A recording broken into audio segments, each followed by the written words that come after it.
Hello everyone and welcome to Rooted.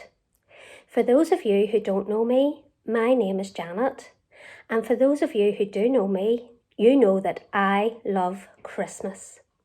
Christmas is a time of anticipation and expectation. We all have our own expectations for Christmas. What is your expectation? Is it having loads of get-togethers, nights out with your friends? Is it an expectation of a perfect Christmas as depicted by a cheesy Christmas 24 movie with love, romance, magic and everyone getting their wishes granted? Or maybe it's a more simple Christmas spent with family and loved ones. Or perhaps this Christmas is a difficult time when you're missing dear loved ones, and a Christmas that only adds to the sadness of what has been a very difficult year. One thing is for sure, 2020 has not been what we expected, and Christmas 2020 will be no different. I am now going to take you back to the very first Christmas, and we are going to read from Luke chapter 2, verses 1 to 7. In those days, Caesar Augustus issued a decree that a census should be taken of the entire Roman world. This was the first census that took place while Quirinius was governor of Syria, and everyone went down to his own town to register. So Joseph went up from the town of Nazareth in Galilee to Judea, to Bethlehem, the town of David, because he belonged to the house and line of David. He went there to register with Mary, who was pledged to be married to him and was expecting a child. While they were there, the time came for the baby to be born, and she gave birth to her firstborn, a son.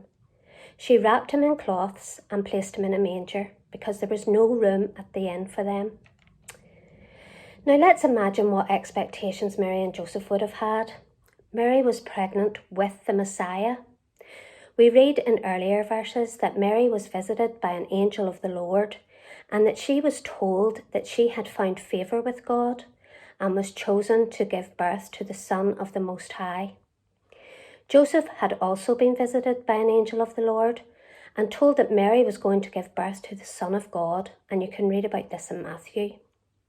Now, if that didn't raise expectations, I don't know what would.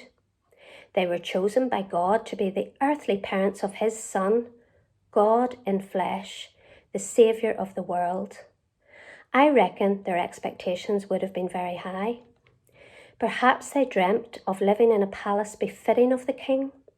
Perhaps they expected an easy time of it, given that they had found favour with God and were chosen.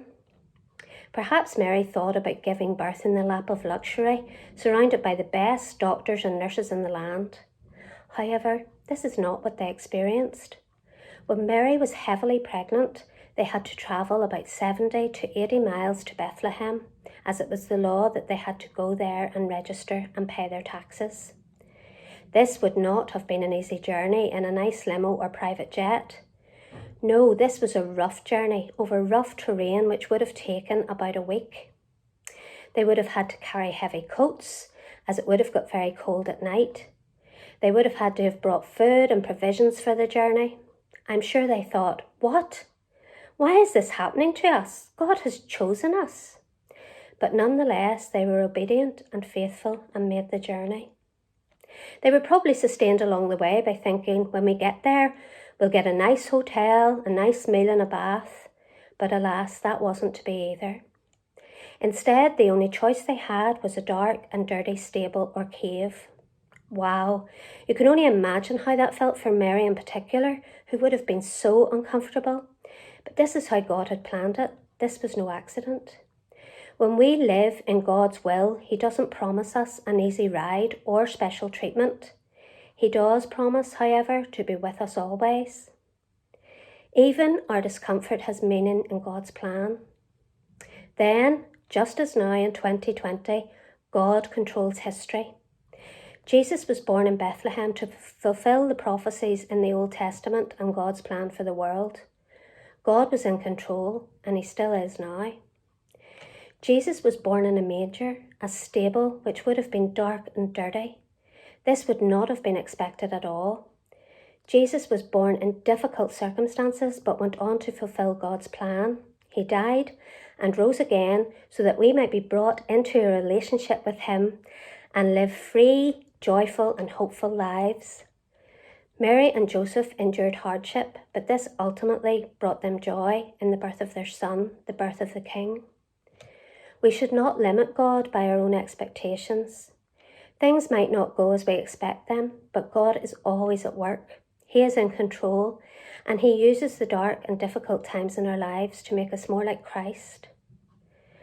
I myself have been guilty of labelling this year the year of should-have-beens, the year when expectations and plans turn to disappointments.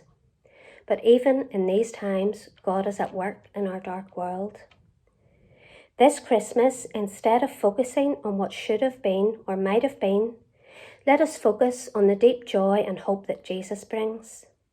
Let us take our eyes off what is happening around us and look to him and trust him in the midst of our circumstances.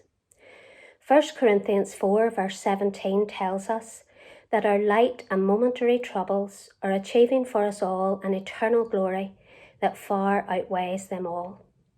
This is our hope. My prayer for us all this Christmas season is that all of our hopes and all of our fears are met in him alone. My prayer is that this weary world will rejoice this Christmas, and all across the world they will realise that because of Christmas we have hope, and that they would turn to the Lord as their Saviour.